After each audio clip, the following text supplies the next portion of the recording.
Somebody want to ring the bell, please?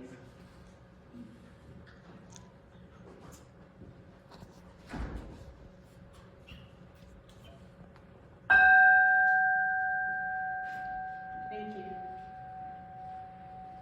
That doesn't do a lot of good, does it, if I put that under my jacket? Good morning. Morning. It is so good to see so many of you, and I've not been here what seems like forever. And I was flat out determined to make it today. So despite having a procedure yesterday that has created significant pain today, I was determined to be here. So for whatever you came for, welcome to be here. Came to share the story of my cancer and what it's taught me. And that involves a lot of shedding stories of the past. Is the mic working? Yeah, I think so. Okay. Hi, Barb. And some people who intended to make it today aren't able to make it, and some people that I haven't seen in a long time made it today, so that's pretty cool. Somehow, in this whole process, I've literally lost track of who I am in the presence of cancer. It's very confusing. I mentioned that at a clinic visit, and I said, I don't know who I am anymore. And she said, well, I thought you were just Paula out doing your thing. I said, I was, but I can't be out doing my thing, so who am I? Plus, so much revolves around taking care of cancer, whether you do it conventionally or otherwise. So, I honestly don't know who I am. I can literally tell you, most people don't like to hear this. I'm a person dying of cancer. I don't have a timeline for when that will happen. But I was diagnosed with stage 4 pancreatic cancer back in October, tentatively. And it was confirmed that it was the particular kind, and it was indeed pancreatic cancer, and it's stage 4 because it was already in my liver. And stage 4 means that what you have isn't survivable, conventionally speaking. And so my priority from the beginning was quality of life. And so I turned down conventional chemotherapy because it had 7 pages of side effects, none of which meant quality of life. And yeah, I know not everybody gets all of them, but it just wasn't a place I wanted to go. So, welcome to hear my story, and this will be interactive. If you have any questions or thoughts or things to add to it, please do. We'll see how the microphones work to get one out. This was originally prepared for February when our theme was stories. So I was planning to change it to be this month's theme. Energy is not there to do the rewriting, to reframe. Someone said, we're flexible. Thank you. I don't really need to do that. So I thought, good, I'm more likely to get it done if I don't do that. So we'll talk about alternatives to conventional chemo, which is what I chose, and there's a lot to that. Right now, we'll do the chalice lighting. So Suzanne Biesman is a medium, meaning she talks to people who have crossed the veil.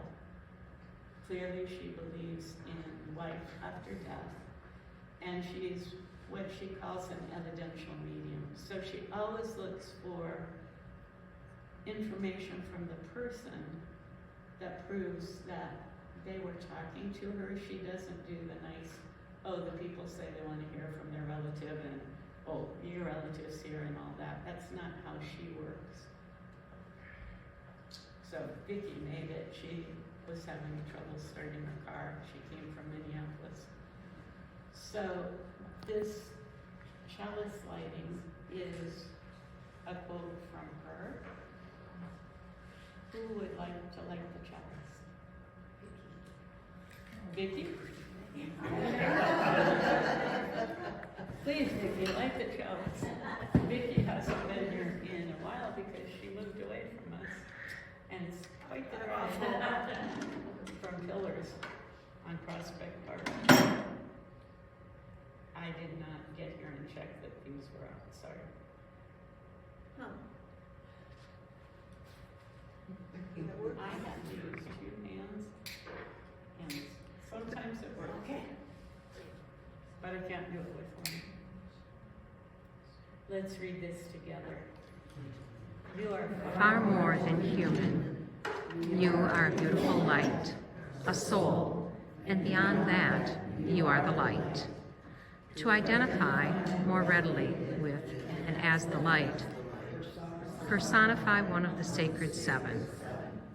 Joy, peace, strength, courage, gratitude, humility, love. In so doing, you are remembering who you are and loosening your grip on the human identity. Fear not, you are eternal. I completely believe that I am eternal. My 3D body, living in the 5D sensory world, not eternal. And that's as meant to be. But it's one of the things that keep me going. Let's take a few minutes and read each other. If you come to me and you want a hug, has to come from the left side because this side's really angry today. Oh, and the thing I forgot to add to the group is that I did take a pain pill this morning, so I am a bit foggy compared to how I can be. So we'll see how this all goes.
So it is time for our joys and concerns.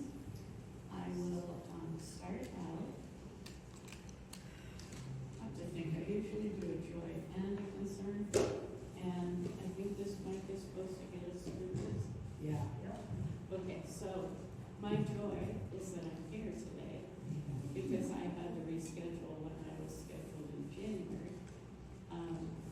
So I was pretty determined to be here. I am also very similar situation to when I last did the service facilitated. And that was when we did the caring circle, and that one, if you remember that one, that day, I was physically comparable to today in that I had to be careful of how I was moving because it was a bit hot. But at that point, I was going down quickly in terms of what was happening in my body. So I ended up going to Tijuana early, moving the date up to get there.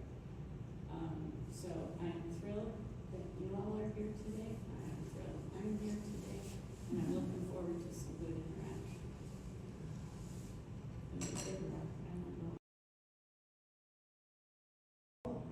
it is weird. And I'm just grateful to focus on the joy of humanity and community and people that are willing to show up for each other. So again, thank you all for being here today.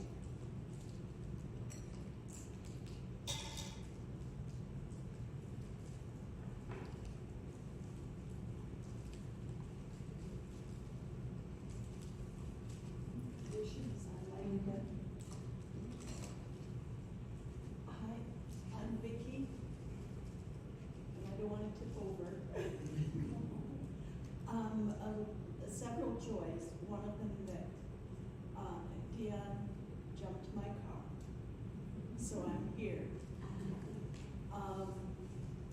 And another joy I have is that it's been almost 4 years for me with my breast cancer. Yay, Elizabeth. And my sorrow or my concern is, of course, the news. The health, the whatever negative things we have to face are, in my mind, too much, almost all the time. But I discovered that watching the news and listening to the news reports, has been strengthening to me. I wasn't watching before he took office, but now I'm watching the pushback, which gives me strength. Yeah. Yeah. Thank you. Whoops.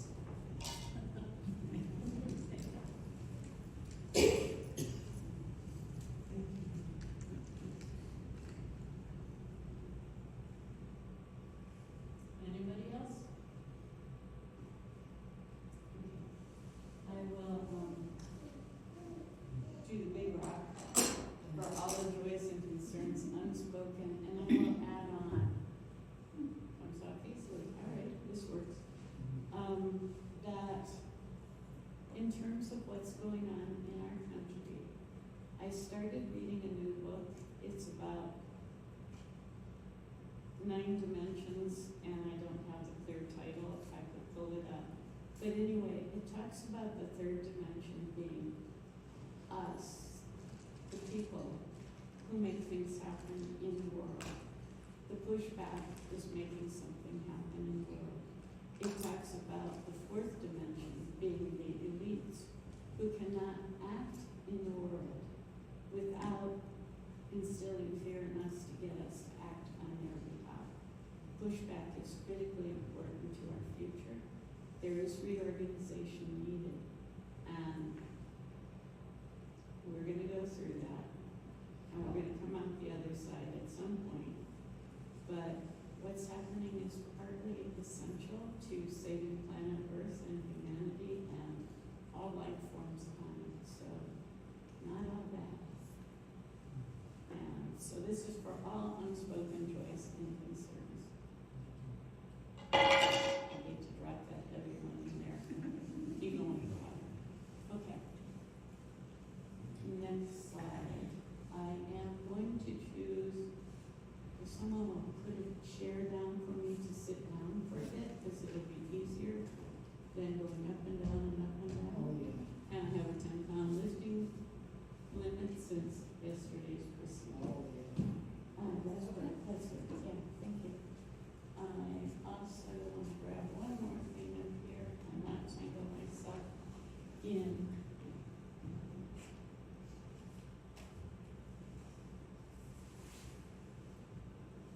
Any cords or cables. So everything right now takes total focus. Yeah.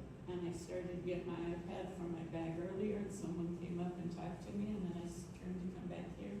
And I went, no, I was doing something. So that's the nature of life for me at the moment. It changes hour by hour. So what does the story of my cancer tell? What stories? Actually, many stories. Next slide. When I went to Tijuana, I went to Hope for Cancer. I brought their book along. And I'll put it out if anyone wants to look at it. They are a holistic approach to cancer, and they use some unusual things, like you do a coffee enema every day.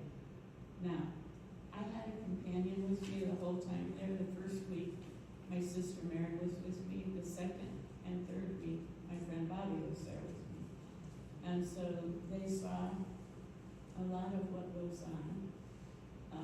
Mary would take off and go get a cup of coffee, call it my coffee break, and she'd go have a coffee break. So I just kind of do it at a pace this way. One of the things they do there is what they call their BEST program. And their BEST program is emotional, spiritual support. It's a faith-based organization and traditional Christian faith-based organization.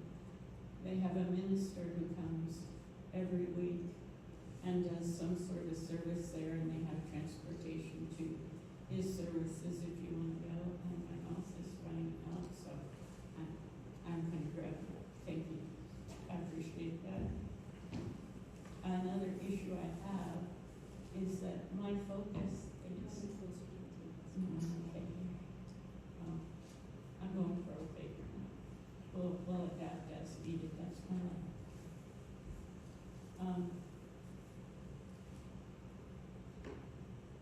My focus now is on palliative care, which is quality of life, comfort care. It's not about curing cancer for me. It never has been.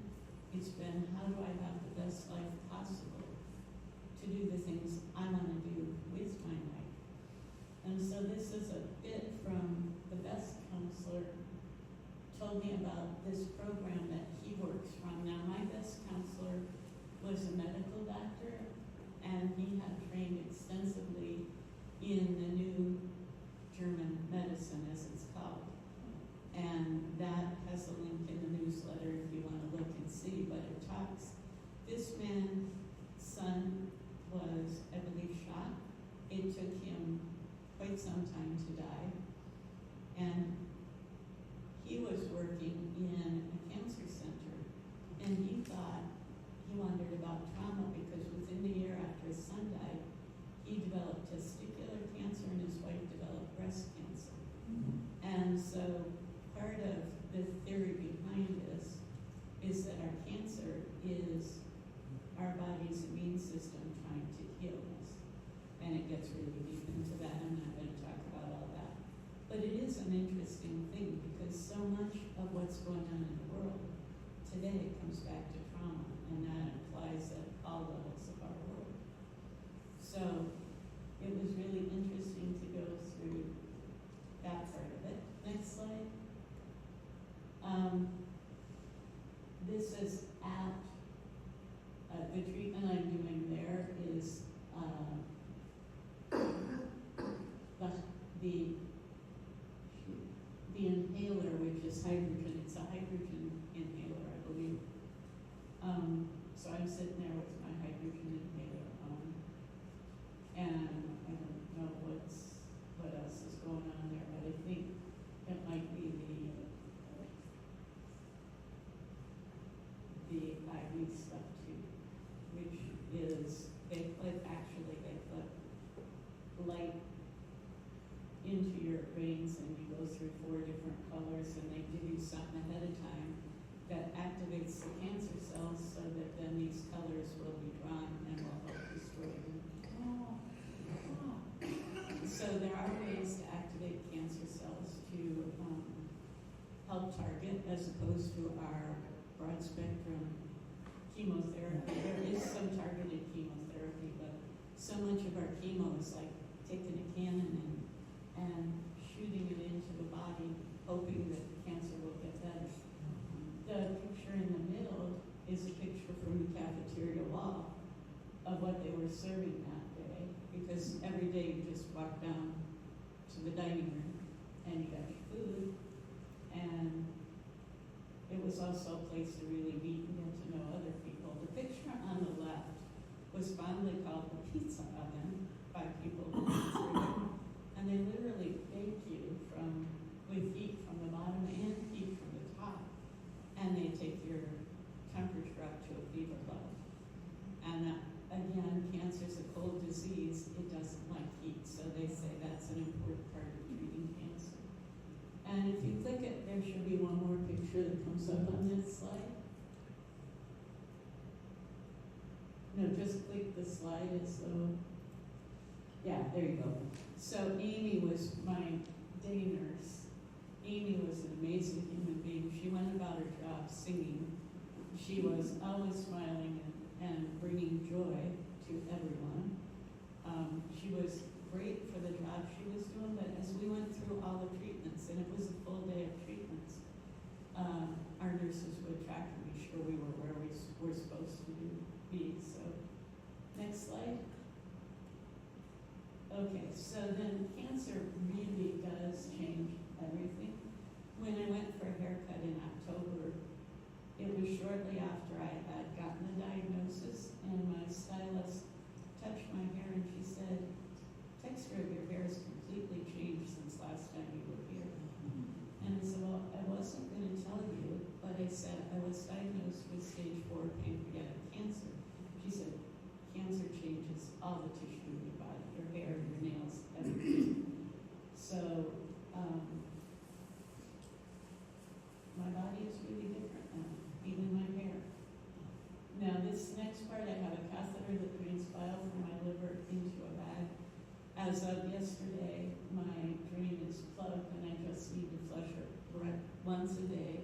I don't have to wear the bag, which is hugely beneficial. It seems relatively simple, but let me tell you, managing your bag when you're learning can be very challenging. There are certain movements will cause pain. You will not see me pick something up off the floor quickly. If I do, I will go down very slowly because going down fast causes pain. Eating is a major challenge, and I've lost weight, probably about 15 pounds.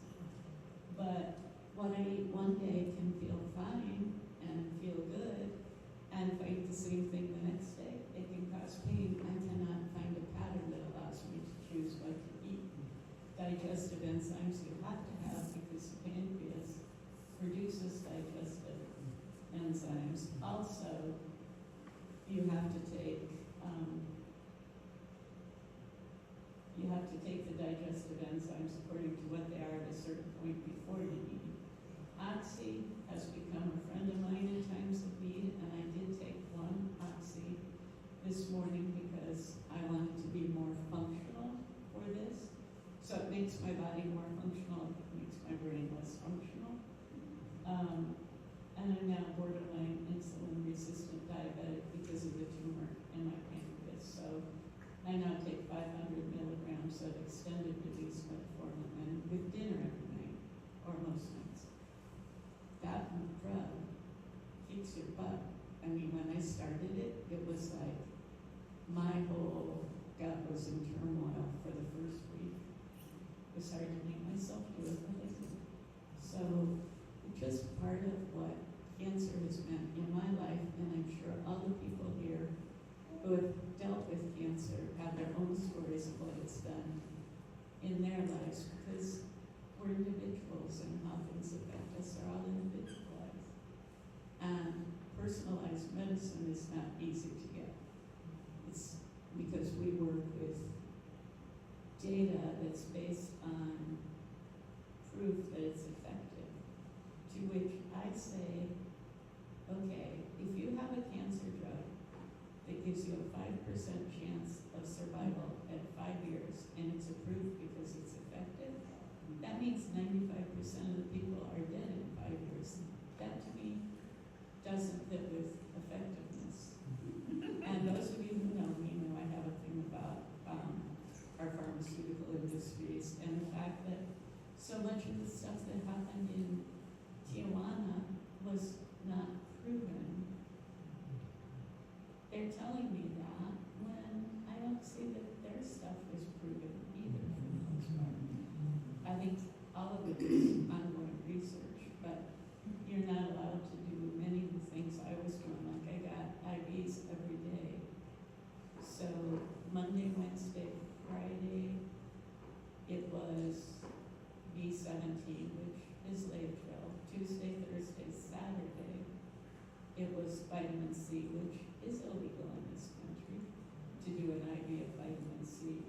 niece tells me because she had an illness that could have easily been treated with that, but they told her it was illegal. It comes back to the money part, which we have talked about many times before. There isn't money in giving people vitamin C like there is in giving people chemotherapy, which is extremely expensive in most cases. So what gets the research is what will produce money. And recently I read that 60% of research funding in the U.S. comes from the government, which means it is in jeopardy right now. But it comes from not research that develops treatment, because that has to be done by the companies that want to make the profit. So basically, it all gets really kind of to be a tangled web of stuff. So, next slide. Okay, another thing that keeps me going is that I believe I have a divine purpose. And what does that mean? The group I used to go to on Thursdays, that was something we talked about from time to time. And I thought a lot about it, and more specifically, my divine purpose. And I came to realize that when I was a child, I thought I knew what my divine purpose was.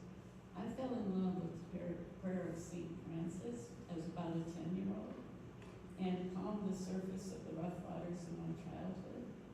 And I believe that my purpose in life was to bring peace, love, especially where it was lacking.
I used to participate in Hispanic food distribution, and Patrona, who's been here to speak to us, was very, very concerned about being able to keep that program going. It's distributed in Hudson, which is not the friendliest place. But she came up with a system for yesterday's distribution that took the distribution to different parking lots. So there wasn't one place, made it easier for people to come, and I understand that it went well. There are at least a few people here who were there yesterday.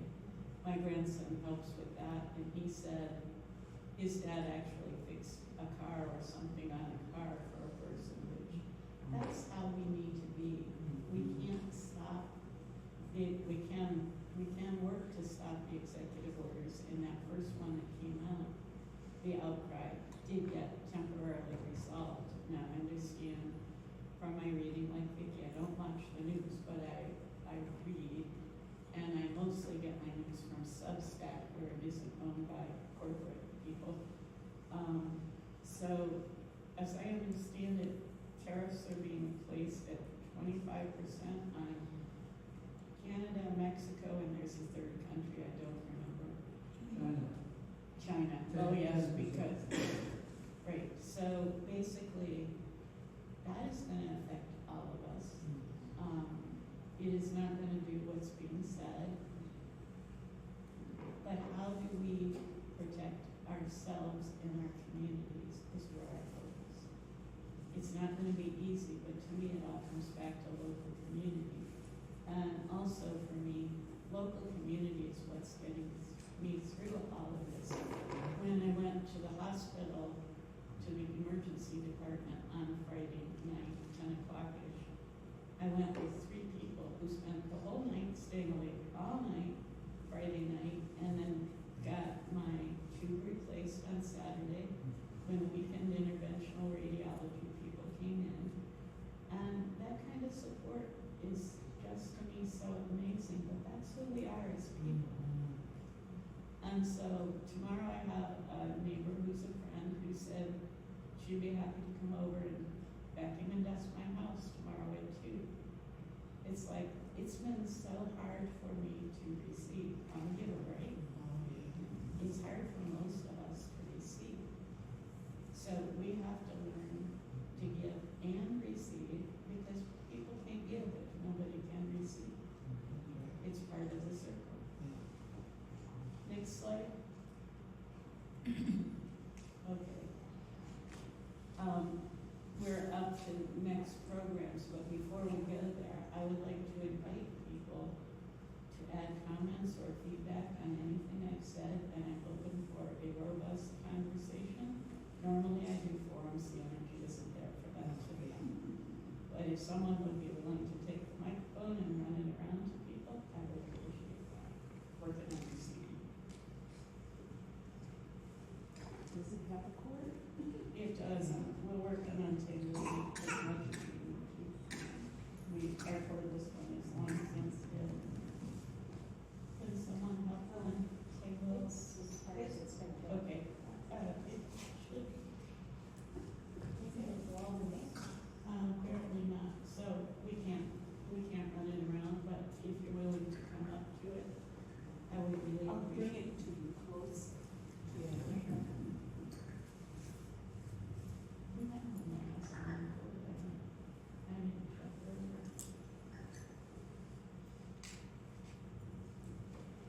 I am grateful to be here, and I'm also grateful that we're recording this service, because it's very important that we have it out there in the general public for them to access. And I am privileged to be here and to be alive. And to say that because I'm having a birthday, I don't even care if I have a celebration of it. No, on the 5th. Because I am very fortunate to be alive and to have the support in the community I do. So a little birthday, it's nothing. Yeah. Hey, Paula, I have a question for you. Yep. You know, you said many things you shed. Did you say say that word, or was that the word, shed? Yeah. Very close, it's the Okay. meaning I said. I'm just wondering if there is something that surprises you that you shed. Probably the hardest thing for me to shed was to accept him. Because I've always been the one out there doing stuff. And that's why I said I lost my identity. And I can't be out there doing stuff. I've resigned most of my board positions. I still have my West Cap one, and I have notified the board that I'm gonna resign my board position here. So we'll have a vacant position, but the evening board meetings, I don't handle evening boards because my brain fogs every evening. So learning to pay attention to my body and respect it, because when I was trying to figure out, am I better off in my 3D body or am I better off on the other side, my soul? I couldn't figure that out, so I decided my role was to take the best care of my body I could. And that is incredibly challenging because it's like, how do you take care of a body that isn't in any way consistent for what it will eat? I have a standing order at Western Wisconsin Health for a liter of fluids whenever I need them. I had one on Friday. It didn't do what it normally did. I have really good veins. Nurses love my veins. But on Friday, when they tried to start the IV, they had a good vein, but it kept rolling and not letting them in. So it was a real challenge. And when they tried to start the IV in the emergency department, they had the same trouble again. So Friday at Western Wisconsin Health, my blood pressure was lower than it's ever been. My pulse rate was running 120. And the person doing the IV said that could be evidence of dehydration, which it can be. But I use stress markers since I'm not always good at listening. I use my pulse as a stress marker, and if my pulse is running high, like over 100 consistently, I know I'm not in the best shape. Right now it's running 89, which is the best it's been in a couple of days. Normally it will be in the low 80s to 70s when I'm sitting down. So just being able to monitor and let go of that, I can power through this, I can do this, has been hard for me. Because I can't. And if I try, I will go down faster. Yeah. Which pisses me off. Say that again, Mike. Which pisses me off. I was trying to be polite. Okay, does that answer? I think we should use this women's day to get us sorted. I use it. Go ahead and do your question. Oh, okay. Actually, this is a two-part question, but I know in your Caring Bridge, you've talked about healing your life, that phrase, and I first encountered that in Jeffrey Rediger's book called Cure.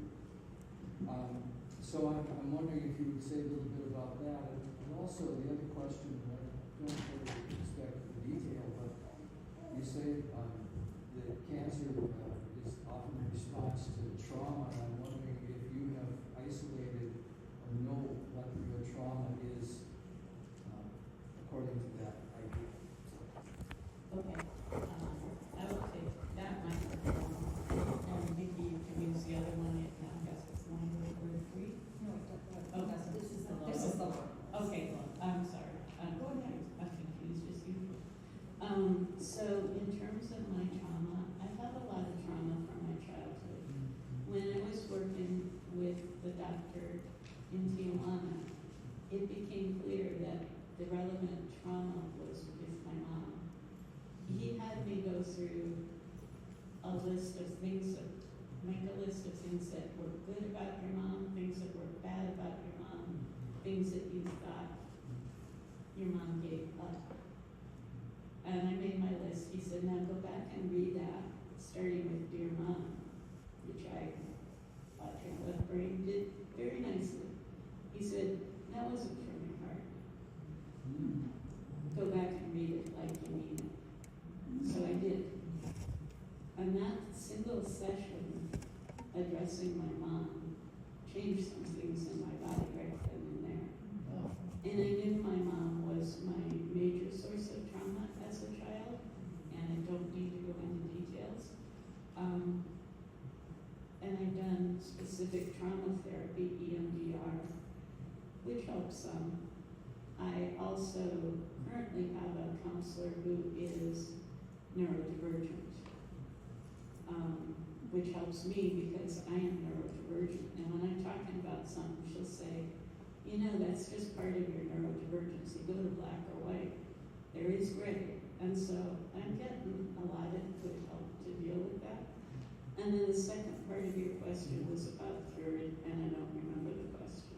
It was about the idea of the phrase healing your life. Okay, healing your life, yeah. And so healing my life again, I have one brother who my relationship with is really challenging. And that's one of the things I want to reconnect and be able to heal. We do a sibling call once a month. And at our last sibling call, I had put in our sibling text message group what was going on and said if anyone wants more information, ask. Well, nobody responded. But on that call, he did. He said, so, do you want to talk about this? I said, I want to talk about it if you want to hear it. And what I was talking about was how sometimes I need to be able to talk to somebody just to connect.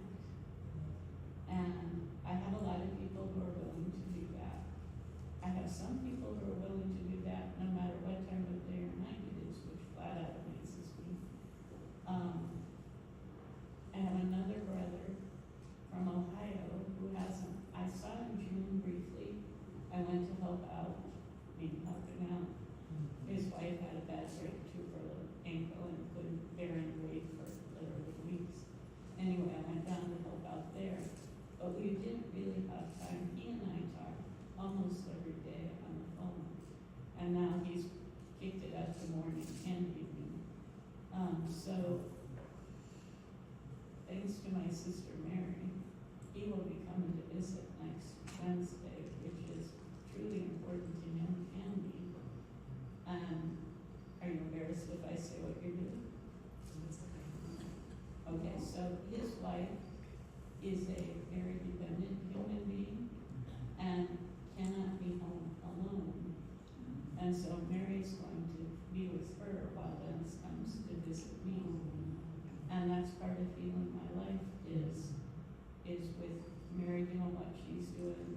I've had challenging relationships with some of my other siblings. So my one sister, who I tend to say uses a whole lot of words to say very little, is really hard for me to tolerate, but I've been working really hard on allowing her to be connected and do the healing in our relationship because it used to be a much stronger relationship than it has been in the last few years.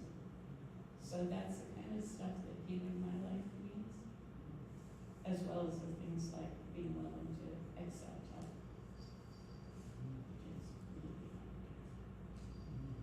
So, does that answer it? Yeah, very well. Thank you. Okay, well, Vicki.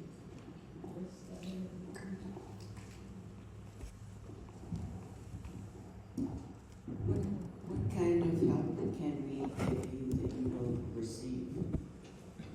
Okay, I'm gonna make this simple and don't take it as rude. My energy level is low. I get a ton of cards. Cards are great. I can look at them when it's right for me to look at them.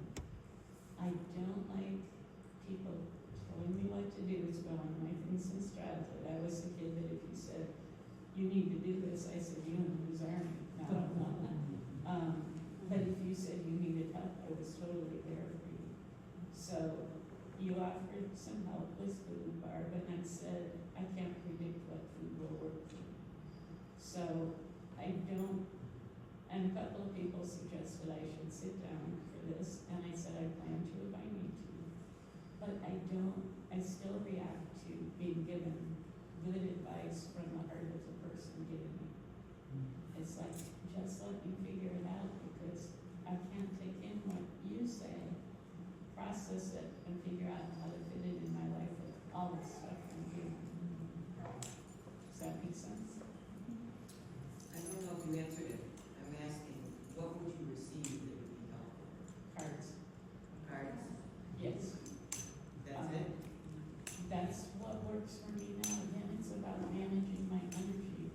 And I put stuff in Karen Bridge that tells where I am and what kinds of things work. So for a while in Karen Bridge, it said, I don't want cancer to be the center of my life. I don't want conversations to be about cancer.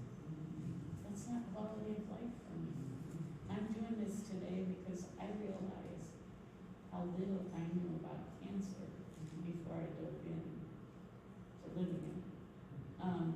And I'm still working on that, but I'm also, so most of you who know me know that I live outside of the regular, if there are such things, belief systems, which means when I went to the emergency room, I opened what's called a coning.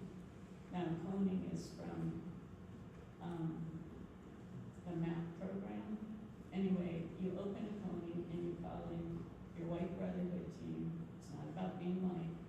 The Day of Healing, your higher self, and Nature Spirit Pan, and you tell them what you need. So I did that at the beginning of the emergency room time. And my first emergency room doctor had lived with the drain in the bag for several months after his liver transplant. Hearing from him about how to live that life made a huge difference. And Jane commented that you always get such good people. I said, there's a way to help that happen. We used to do that with Frank too. We were going to the pulmonologist. We opened the coning, the pulmonologist was sitting there and he said, I can't think of anything to offer. So I always also ask in the coning for support for all my providers so that they perform. Whether you're a super good one or not a good one, we can all have peak performances. So I always ask that they be inspired for the best outcome for me and for everybody. At the emergency room, it was for everybody. So there were several things that happened in my stay there that I really think came from opening the coning. And one was getting the weekend interventional radiology, which was a whole different kind of team, and did a super good job. They were real humans. They were joking. Some of them had been together on that team for 20 years. They were experienced, they were knowledgeable, and they treated me like a person, not just the patient who was being done to. All of that stuff, I think, is influenced by how I set things up before I go in. Does that okay. So, I guess this one you get that one. Oh, okay. And we are pretty much out of time, so maybe one more question. Tara.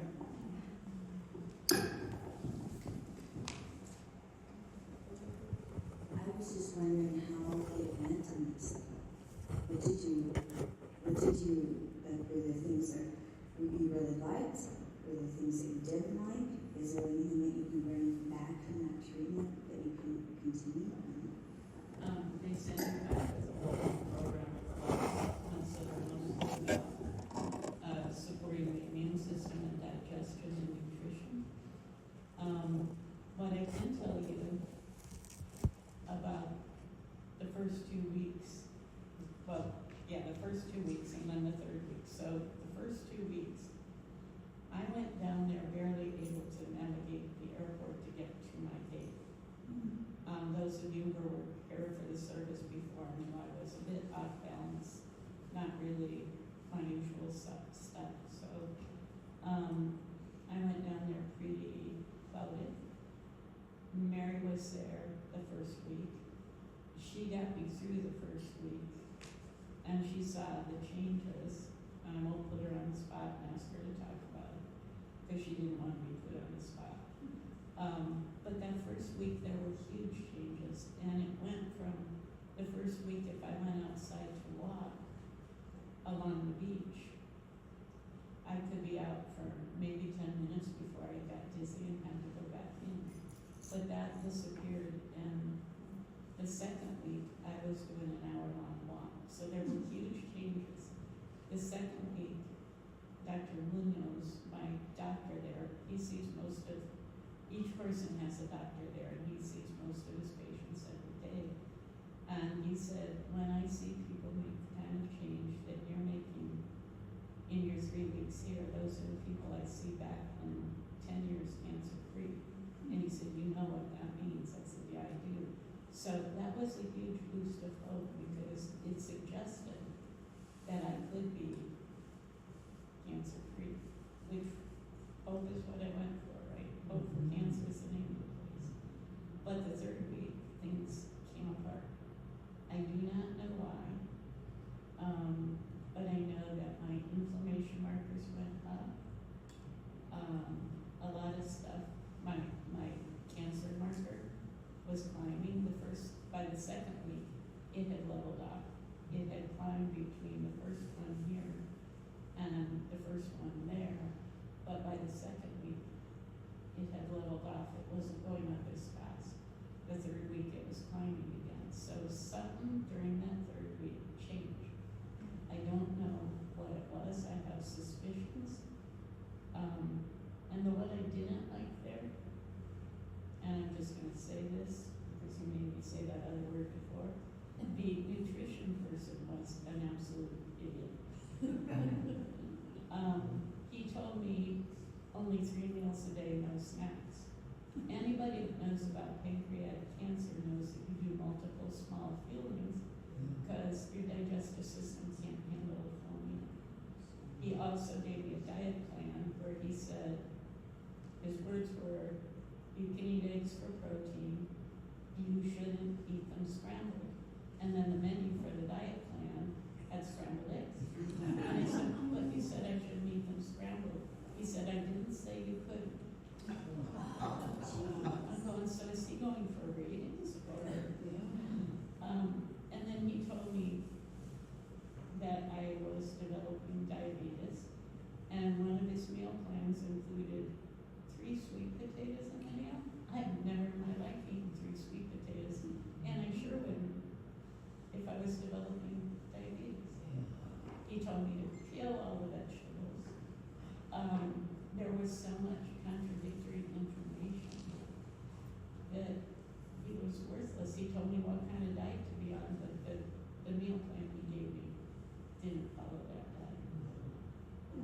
And so when I've been following up with them, which you do, I was talking about the hydration issue, which I have, and the person I was talking to said she would talk with the nutritionist. I said, do you mean Oscar? And she said, were you in Tijuana? I said, yes. Yes, I mean Oscar. I said, I don't want anything from Oscar. I said, I have a local dietitian who can do much better for me, which is back to Western Wisconsin Health. So basically, it's a batch of stuff. It's good, the bad, the ugly. There were better, there were worse. And it's kind of life, which I have to get through. So, but we know we're all going to die.